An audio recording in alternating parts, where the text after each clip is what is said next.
안녕하세요. 김다니엘입니다. 탄핵 정국이 20일 정도가 다 돼가는 것 같습니다. 여전히 친중 종북 좌파들의 광기는요, 아직도 여전히 계속되고 있습니다만은, 이제는 조금씩 그 변화가 보이는 것 같습니다. 며칠 전에 트랙터를 몰고 서울로 진입해서 대통령 관저로 그렇게 몰려가고 있다는 그런 소식을 들을 때만 해도요, 저는 예전에 그 5.18 광주 사태와 같은 그런 폭동이 일어난 줄 알았습니다. 그러니까 시위가 폭동으로 그렇게 확산되는 줄 알았다는 겁니다. 그래서 참 염려스럽습니다. 트랙터 상경 시위 때는요, 자신의 정체를 중국인이라고 솔직히 그렇게 밝히면서 그렇게 선동 시위 연설을 하는데도 불구하고요, 그 시위에 참석한 좌파 시위대에서는요, 그를 옹호하면서 괜찮아 괜찮아 그렇게 외치면서 말입니다, 경광봉과 촛불을 들었습니다. 정말 부끄러운 줄 알아야 합니다. 그동안 각종 SNS 댓글 부대가 있다는 사실 알만한 사람들은 사실 다 압니다. 그러니까 우리나라 유학을 와 있는 중국 대학생들이요, 좌파를 옹호하는 댓글을 달고 다니는 그런 댓글 부대가 있다는 거 말입니다. 근데 그것은 사실이거든요. 근데 이번 탄핵 집회 시에 보니까요, 곳곳에서 중국인들이 동원된 그런 증거가 상당히 많이 나온 것을 저는 압니다. 실제 그러니까 중국인들이 말입니다, 우리나라 그 탄핵 시위, 이런 시위에요, 동원돼서 부역하고 있다는 겁니다. 정말 슬픕니다. 우리나라의 소위 진보라고 하는 좌파 정치인들이요, 친중 종북을 현재 많이 하고 있습니다. 그러다 보니까 이런 현상이 일어나는 겁니다. 도대체 외국인이 어떻게 남의 나라의 정치인에 이렇게 시위를 하고 부역할 수 있습니까? 있을 수 없는 일이지 않습니까? 그런데도 불구하고요, 실제 중국과 북한의 도움을 받는 정치권 인사들이 많기 때문에 이런 현상이 일어나는 겁니다. 그리고요, 실제 좌파 정권인 문정권 때 말입니다, 중국인들을 우대하는 그런 정책을 열몇 가지나 실행했습니다. 그러다 보니까요, 정작 우리가 내는 피 같은 세금으로요, 우리 국민들이 그 혜택을 받아야 되는데요, 중국인들이 그렇게 혜택을 많이 받았다는 겁니다. 정말 안타까운 일입니다. 가장 바람직한 것은요, 이번 기회에 모든 것이 이렇게 확연히 드러났을 때 말입니다, 역전이 되기를 저는 간절히 바라봅니다. 그래서 이 나라가요, 새롭게 바뀌었으면 참 좋겠다는 그런 생각을 저는 해봅니다. 그러니까 제2의 건국이 이번 기회에 일어났으면 좋겠다는 그런 생각을 한다는 겁니다. 물론 그럴 가능성은 적습니다. 그럴 가능성이 희박한 것은 맞습니다만은, 이제 약간의 변화가 보이기 시작했으니까요, 우린 하나님께 간절히 기도해야 될 줄 압니다. 먼저 탄핵 후에 그 수사기관인 경찰과 검찰과 공수처가요, 서로 앞다퉈서 그렇게 공을 세우려고요, 광란의 칼춤을 추어댔지 않습니까? 그런데 이들의 광란의 칼춤이요, 현재 주춤하고 있다는 겁니다. 윤 대통령이 헌법재판소의 최종 판결을 받기 전까지는요, 대통령의 신분입니다. 국회에서 가결된 거는요, 그냥 대통령 직무만 중지됐을 뿐입니다. 그런데도 불구하고요, 수사기관에서 그렇게 기자회견을 할 때 말입니다, 대통령이란 그 명칭을 빼고 윤석열 그렇게 말을 한다거나 아니면은 윤석열 뭐 내란 수계라든가 그런 용어를 쓴 거 아마 여러분 보셨을 겁니다. 그런데 이제는요, 그 공수처에서 그렇게까지 표현을 하면서 또 체포한다면서 으름장까지 놓다가요, 현재 슬그머니 꼬리를 내리고 있다는 겁니다. 어저께입니까? 그 국회에 나와서 공수처에서 보니까요, 다시 대통령 이름 뒤에요, 대통령님이라는 호칭을 붙이는 것을 보았습니다. 그렇게 슬그머니 꼬리를 내렸다는 겁니다. 거기뿐만 아니라 그 공수처장이 말입니다, 국가수사본부장을 고발하고요, 검찰은 또 내란죄를 수사한다면서요, 그런 명목으로 경찰수장을 소환하려 하고 있고요, 이렇게 검찰과 경찰 간의 수사 갈등도 현재 보이고 있다는 겁니다. 이렇게 우왕좌왕하는 그런 모습을 현재 보여주고 있습니다. 그동안 악법을 그렇게 만들어 놓은 결과가 현재 이것이 아닌가 저는 생각해 봅니다. 그러니까 검찰이 하는 수사를 경찰이 하도록 그렇게 법을 바꿔놨지 않습니까? 거기에다가 공수처를 신설했습니다. 그러니까 결국 이렇게 수사를 한 개 수사단체가 하면 되는데 말입니다, 한 사건을 두고요, 세 개 단체가 수사를 서로 앞다투어 하는, 그러니까 중복 수사하는 그런 모습을 우리는 보았다는 겁니다. 그런 모습이 나타날 수밖에 없는 그런 현재의 상황이라는 겁니다. 그렇게 악법을 많이 만들어 놓았기 때문에 현재 이런 모습이라는 겁니다. 검찰을 못 믿어서요, 공수처를 만들어 놓고 실제 또 정치적 민감사항은 이미 공수처가 수사 중인데도 불구하고 말입니다. 자기네들이 만든 그 공수처를 믿지 못해서요. 굳이 꼭 특검을 해야 된다면서요. 특검을 해야 된다면 그렇게 특검을 우게 되는 이런 야당의 형태를 보면요. 정말 할 말을 잃게 만듭니다. 여기다가 보니까요, 미 국무부와 미 의회도요, 우리나라의 그 탄핵 정국에 대해서요, 친중 종북 좌파들에게요, 우호적인 그런 모습을 현재 보여주고 있습니다. 특히 트럼프 당선인과 그 측근에게서 흘러나오는 이런 말들은요, 친중 종북 좌파들에게는요, 우호적이지 않습니다.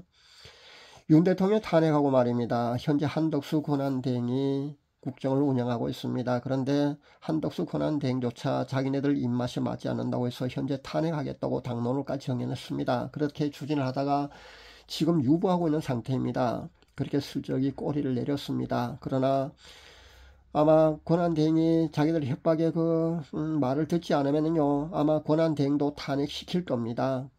그리고 그 다음에 부총리가 또 다시 권한대행을 맡게 되면요, 그리고 또 부총리가 그 권한대행 맡으면서 자기네들이 입맛에 또 맞지 않으면요, 자기들이 요구 조건을 들어주지 않으면 또 탄핵을 시도할 겁니다. 그러나 이 모든 것들은요, 이렇게 하면 할수록 말입니다, 국민들의 저항이 심상찮다는 것을 저들이 알아야 합니다. 현재 여론조차요, 심상찮게 돌아가고 있다는 것을 아마 저들도 아마 느끼지 않는가 저는 생각을 합니다. 실제 그렇게 돌아가고 있거든요. 현재 여론이 많이요, 윤 대통령 쪽으로 그렇게 기울기 시작했다는 겁니다. 그러니까 탄핵 전과 후에 윤 대통령의 지지도가 확연하게 다르게 나타났다는 겁니다. 탄핵 후 윤 대통령의 지지도가요, 폭등하기 시작했다는 겁니다. 이것은요, 보수와 그 중도에서 해도 넘어간다는 그런 공감대가 현재 형성되고 있기 때문이라고 저는 그런 판단을 해봅니다. 지금 다수 야당의 형포로요, 현재 행정과 국방과 치안까지 마비된 상태입니다. 거의 무정부 상태라고 해도 됩니다. 그만큼 아주 우리나라는요, 심각한 상태입니다. 대통령을 탄핵하고 현재 한덕수 권한대행도요, 자기네들 입맛이 맞지 않으면 탄핵하고, 또 그 다음 부총리가 권한대행을 이어받게 되면요, 그 사람도 자기네들 마음에 들지 않으면 또 탄핵할 겁니다. 결국 그렇게 국무위원회 한 사람도 남아나지 않을 때까지 말입니다. 그렇게 만약에 탄핵한다면요, 이게 어디 정치가 무슨 애들 장난도 아니고요, 철없는 어린아이 장난도 아니고 말입니다. 이러니까 정치에 대해서 아무것도 모르는 그런 사람들까지도요, 이건 아니다 하는 그런 공감대가 현재 형성되고 있지 않나 저는 그런 생각을 해봅니다. 이건 아니다, 선을 넘었다는 그런 공감대 말입니다. 모든 국민들이 이제는요, 저들의 탄핵 선동에 아마 염증을 느끼고 있는 것이 아닌가 저는 그런 판단을 합니다. 저들이 이렇게 자꾸 이런 탄핵 시도를 자꾸 하면 할수록 아마 여론이요, 점점점 자기네들 편이 아니고요, 그 대통령 쪽으로 아마 여론이 기울 겁니다. 저는 그런 생각을 합니다. 사실 이들은요, 윤 정권 2년 8개월 동안요, 탄핵만 자그마치 22번입니까? 23번입니까? 그렇게 탄핵을 시도했습니다. 미치지 않고서야요, 어디 한마을 이장의 마을을 다스리는 것도 아닌데 한 나라를 다스리고 이끌어 나가는 그런 정치인들이요, 이런 집단 광기를 부렸어야 되겠습니까? 근데 문제는 말입니다, 이제 이렇게 상황 반전이 보이기 시작하는데 여당의 작태는 참 한심합니다. 현재 여당은요, 비대위원장과 원내대표가 당을 이끌고 있습니다. 근데 너무나 나약한 태도를 보이고 있다는 겁니다. 현재 여당은요, 8년 전에 그 박근혜 대통령 시절 말입니다, 그때 탄핵을 한번 겪었지 않습니까? 그렇게 나약한 모습을 보여주면은요, 안 된다는 것을 그들이 알 텐데도 불구하고 또 그렇게 나약한 모습을 보여주고 있다는 겁니다. 안타까운 것은요, 이들의 나약한 모습을 참다 못한 국민들이 현재 일어나고 있다는 겁니다. 국민들이 다시 결집하기 시작했다는 겁니다. 사랑하는 여러분, 우리는 이걸 알아야 합니다. 국민들의 의식만큼요, 그 나라의 정치가 행해진다는 것을 여러분 꼭 아시기 바랍니다. 국민들의 의식 수준만요, 지금보다 확연히 만약에 높았더라면요, 자금의 이 혼란한 정치는요, 전국의 현상은요, 지금의 사태는요, 일어나지도 않았습니다. 많은 국민들이요, 민주주의와 공산주의, 자본주의와 사회주의 그 개념조차 명확히 인식하지 못하는 그런 많은 국민들이 있기 때문에 이런 현상이 일어나는 겁니다. 그러니까 이런 국민들이 언론의 선전선동에 줏대도 없이 그렇게 선동되는 겁니다. 거짓을 진실로 인식해서요, 시위 현장에 나와서 눈물을 흘리면서 자신이 그 시위에 참가하는 것이요, 애국하는 줄 그렇게 잘못 알고 있다는 겁니다. 그것이 나라를 망치고 있는 줄도 모르고 말입니다. 그렇게 자신이 애국하는 줄 알고요, 경광봉 들고요, 촛불을 들고 그렇게 뛰쳐나오는 겁니다. 그동안 우리는 그렇게 선동에 많이 속아봤지 않습니까? 광우병 선동 같은 거 말입니다. 그 당시에 유모차에 아기를 태우고까지 주부들이, 젊은 주부들이 그 선동에 휩쓸려서요, 시위를 했습니다. 심지어요, 생리자만 차도요, 광우병 걸린다면서요, 책가방을 맨 여중생들까지도요, 그 당시 광우병 선동 시위에 참가했다는 겁니다. 세월호, 후쿠시마, 오염수 등등등 수많은 그런 선동에 휩쓸려서요, 많은 사람들이 그렇게, 국민들이 그렇게 시위 현장에 그것이 애국하는 줄 알고요, 그렇게 나왔습니다. 그렇다면요, 그것이 아니라는 것을 이제 알았다면요, 이제는 자신이 부끄러운 줄 알아야 된다는 겁니다. 그렇게 자신이 그 선동되고 언론에 선동되고 그렇게 그것이 애국하는 줄 알고 그렇게 시위에 참석했는데 그것이 나라를 망치는 길이었다는 것을 이제 알았다면요, 깨어나야 되는데요, 아직도 여전히요, 공산주의, 사회주의 그 개념조차 아직도 제대로 서 있지 않은 사람은요, 아직도 그것도 모르고 말입니다. 자신이 애국하는 줄 알고요, 그 좌파 시위대에 나와서 촛불을 들고 있다는 겁니다. 경광봉 흔들어대면서요. 정말 안타까운 현상입니다. 공산주의 이론요, 사회주의 이 이론은요, 실제 그 통치 한날에 적용했을 때 말입니다, 이미 실패한 이념과 체제입니다. 그것을 왜 아직도 모르니 정말 안타깝고 미안합니다. 소위 대학 교육을 받은 사람들조차요, 진보 좌파에 자신이 속해 있는 것을 마치 깨어있는 앞서가는 시민인 줄 그렇게 착각하고 있는 사람들이 상당히 많이 있습니다. 그것을 뭐 깨시민이라 그럽니까? 깨어있는 앞서가는 지식인 그런 시민이라고 그렇게 착각하고 있으니 안타깝다는 겁니다. 심지어 강남 좌파라는 그런 용어까지 나오고 있지 않습니까? 정말 좌파 중에 보면은요, 배부른 좌파가 참 많이 있는 것 같습니다. 배고픈 좌파가 아니라. 그러니까 강남 좌파라는 용어까지 나오고 있는 거 아닙니까? 특히 우리나라 같은 이런 지정학적 위치라든가 아니면 오랜 남북으로 분단돼서 제각기 다른 그런 체제 속에서 그런 나라가 운영된 지 한 70년 이상 됐지 않습니까? 그러다 보면요, 그런 역사적 토대를 다 감안해 볼 때요, 미국이나 유럽과 같은 나라의 그 좌파 우파의 개념과는 우리나라의 현재 좌파 우파의 개념은요, 완전히 다르다는 것을 알아야 합니다. 그런데 아직도요, 그것도 모르고요, 현재 시위에 나와서 촛불을 들고 그렇게 경광봉을 흔들어대면서요, 그것이 애국인 줄 안다는 겁니다. 정말 안타깝습니다.